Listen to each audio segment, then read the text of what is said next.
Greetings, Padawan. We're going to talk about Henry David Thoreau. So, apparently, we don't say it correctly down here. We always say Henry David Thoreau. But I was up visiting Louisa May Alcott's place, Orchard House, and the tour guide helped me pronounce it as Thoreau. That's how they say it, but I still default to Thoreau. But you're going to be reading Walden, which is one of my favorite pieces of literature. But I wanted to give you some facts about Henry David, and we call him Uncle Henry. So I want to give you some fun facts about him, and then walk you through some of my favorite quotes, which happen to be on this website that I found. So not all of them, but some of them are here, and you're going to come up with your favorite quotes too. So Henry David Thoreau stayed at Walden Pond for exactly 2 years, 2 months, and 2 days. And but even though he was there for that amount of time, it did take him about 9 years to write Walden. And it did sell a lot of copies when it was first published, but it took about 5 years for it to sell out completely. The land that Walden Pond was on was owned by Emerson. Remember Emerson? We read him 2 days ago. Emerson and Thoreau were buddies, and they both lived near Concord. And Emerson had bought the land because deforestation was happening everywhere. So they were cutting down all the woods around Walden Pond. And so Emerson bought the plot of land so that he could save the trees there. And it's interesting because there are more trees there now than there were then when Thoreau lived there. Because of reforestation efforts, and 80% of the land around Walden is now protected. But what I didn't know, and I'm always looking for fun facts about Walden and about the Romantic period. What I didn't know is that Don Henley, I don't know if anybody here knows who Don Henley is, but he's a musician. He started a group to save about 68 acres of Walden Pond woods because they wanted to make it into office buildings. And so he started a group, and like Meryl Streep joined the group, and John Kerry and Bonnie Raitt and Alex Haley. So that's interesting. So 80% of it is still protected. So before he went to Walden, there's a little bit of a backstory, which I think is fascinating. And the big story is that one of the reasons he went to Walden is because prior to Walden, he actually caused a 300-acre forest fire. He was out having a picnic. One of the sparks from his campfire had lit some dry grass. It kicked off this 300-acre fire, and then everybody in town was making fun of him and calling him a woods burner, and his reputation took a huge hit. Here's this nature guy, now he's burned down the forest. So his friend, who was a poet named William Ellery Channing, encouraged him to go into the woods and live there and just get away and write his a work to give back to nature so that he could become whole again. And even though Thoreau kind of denies that later on and says it was his own idea, there was a letter from William Ellery Channing that came like 2 months before he went to Walden that encouraged him to go. And then, of course, everyone had the land, so he could go. I'm sorry about all these dingings and things that happen. That this is my work life. A misconception that a lot of people hold is that Thoreau was a hermit. He wasn't actually a hermit. A hermit is somebody who goes into the woods and then cuts off ties to society, and that definitely wasn't what Thoreau was doing. In fact, he liked to host things in his little cabin. There's some quote about him being able to fit like 30 people in there. He was right by Concord. Concord was only 2 miles away, so he could walk there no problem. And so he went to visit people. People came to visit him. It is true that he went to prison because he refused to pay his taxes, but then his rich aunt got him out. So he had friends. He had a social life, but he did live in the woods. And one of my favorite passages is he's in Walden. He's talking about how people don't come to visit him after dark, and he says, I don't know why people won't come visit me after dark. I mean, we've and you have to kind of get the sense of humor because this is recent history for him, although ancient history for us now. But he says, we've burned all the witches and, we've invented candles in Christianity. Like, what are they scared of? So I think that's kind of funny. It doesn't translate so well now because it's not fresh in our memory. But if you remember in New England, the witches had been burned not too long before that. And something that when we read Hawthorne, he feels tremendously guilty about because his grandfather was one of the judges that burned the witches. So, Thoreau has had a great impact on lots and lots of people. One of the people that he's had the most impact on was John Muir. And John Muir, if you are a hiker like I am, he is what we call the father of the national park system. So Muir was a student of Thoreau's. He was one of a quote unquote disciple of Thoreau. And then he went on to convince Teddy Roosevelt to create the first national park, which was Yosemite. So, Thoreau's work has impacted people and generations and lands. So that's really good, sort of good trivia to know if you're ever playing Trivial Pursuit. So, and the final little piece of trivia that you may not know is that there is indeed a Walden video game, and you should play it. It is riveting, and you can get that online. Just Google Walden video game.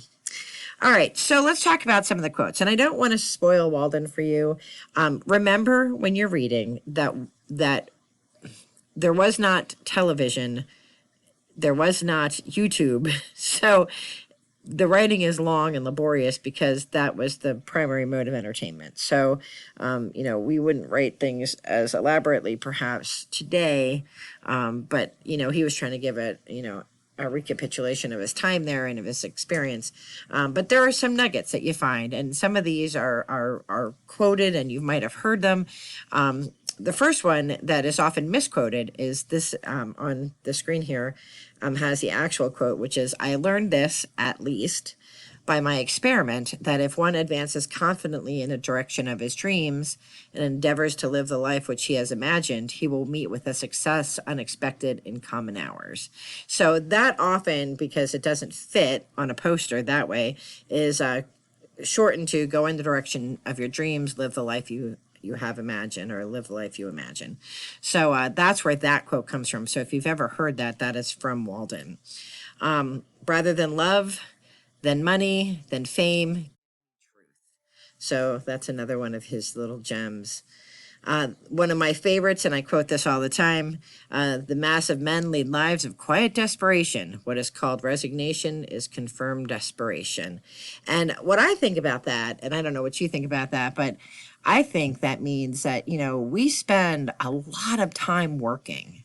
And I have friends who just work. One of my friends works really early in the morning until 5 o'clock at night, and he's exhausted when he comes home. And so, like, his best hours, his best time of his life is, working for somebody else, doing work for somebody else. And a story about Thoreau is he worked in a pencil factory. Or he made pencils. I don't know if he worked in a factory, but he made pencils. And once he had made the perfect pencil, he stopped making pencils. And people said, "Well, that was your income. Why would you stop doing it?" He's like, "Well, I mastered it." And they're like, "Well, okay, so keep making pencils so you make money." He's like, "No, I mastered the pencil. That's what I wanted to do." So if you go to his grave, which I think there's a picture in the course somewhere of, I went to visit their graves last summer. People put pencils at his graves. At his grave. So that was interesting to see. But he thinks, and I do too, that we spend way too much time working and not enough time living, that sort of carpe diem, live for today, experience today. And I've actually felt this recently. We had a big snowstorm. And I love to hike and I love to snowshoe. And I had to work all day. And so, there was a meeting at the end of the day and it went longer than I wanted it to. And I didn't have that much light left. And the place I wanted to go was going to be too far. I would have gotten there after dark and I didn't want to snowshoe in the dark. So I had to go to a closer place, which wasn't as much fun, but it was still fun. And I still got out and I had exactly 10 minutes to go. And I didn't have enough time to get my snowshoes on. So I just hiked in my snow boots, which was still fun. But I just felt robbed of time that I could have been out. Now, I have the kind of job where I could have gone at a different time. I could have left work and gone to do that. And no one, no one would say anything, but it's kind of not the point. The point is that I feel like I owe the time that I owe to my employer. So, so I think that resonates with all of us, that we feel that, we don't get enough time to do the things we want to do because we're always doing things for other people. Books are the treasured wealth of the world and the fit inheritance of generations and nations. And remember that there weren't videos, there wasn't TikTok, there wasn't Netflix, right? So books were the way that you could convey your imagination to others, and I find that still to be true. You can see that with children.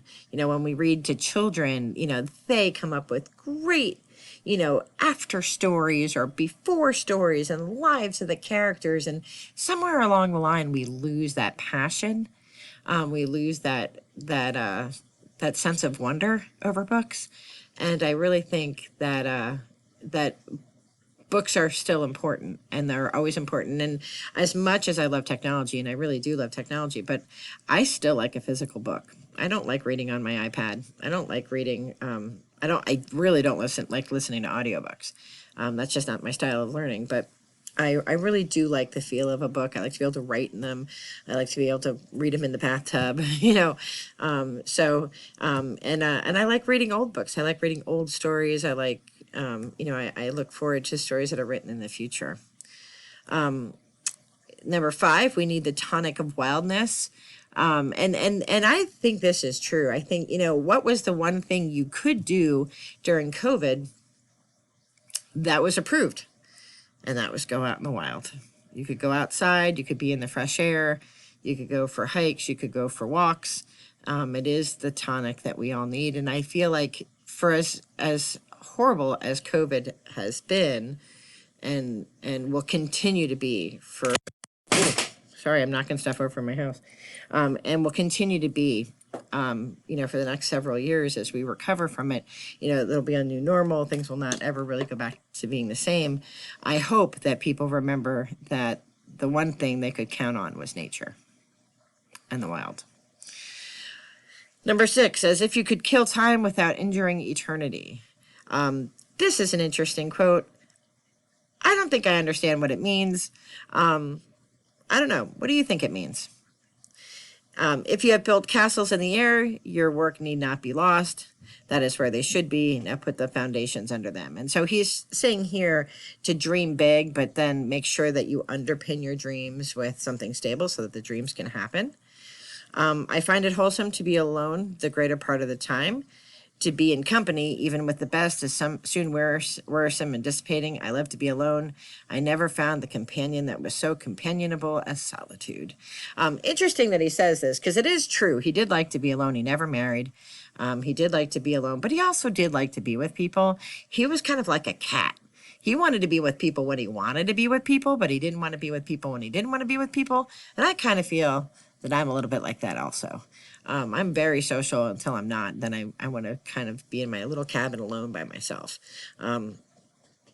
We must learn to awaken and keep ourselves awake, not by mechanical aids, but by infinite expectation of the dawn, which does not forsake us even in our soundest sleep.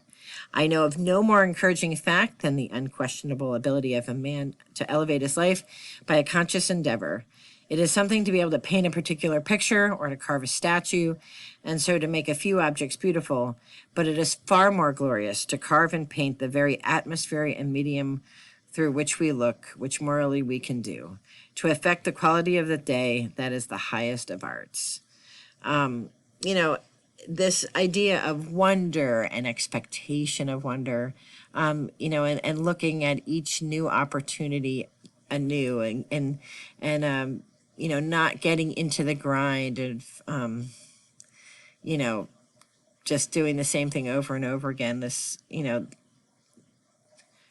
I think is really important for all of us to think about that, right? When in our lives can we, when in our lives do we have the opportunity to look at things new and not get stuck in a grind, not get stuck in a rut? I love adventures, and if you know me, and if you've been around me at all in my life, you know that I'm constantly on a quest for a good adventure. It doesn't have to be epic, right? I've done epic adventures where I've, hiked the Grand Canyon, or I've driven cross country. I've done those kinds of things, but I like little adventures. Yesterday, when we had the snow, like, my little adventure was I wanted to do a snow angel. So, I'm old now and not as tiny as I used to be. So for me to do a snow angel, it's, quite a production, but I was going to do a snow angel. So little adventures, big adventures. I just feel like we have to keep ourselves awake to the world around us, and keep ourselves vibrant and living, and not just reacting to what's around us. And number 10, all men want not something to do with, but something to do, or rather something to be.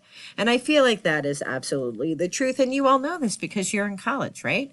You want to do something, you want to be something. And so you're here taking this class so that you can do something and be someone, right? And that doesn't stop when you get a degree. That doesn't stop when you get married. That doesn't stop when you have babies.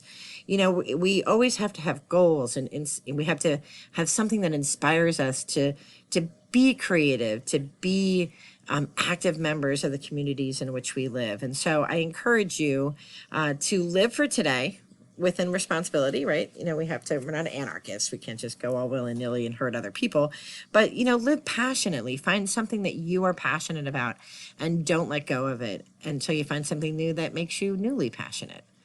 All right, so you're going to be reading Walden. You're going to have some assignments centered on Walden, and I hope you enjoy Henry David Thoreau, Uncle Henry David, as much as I do.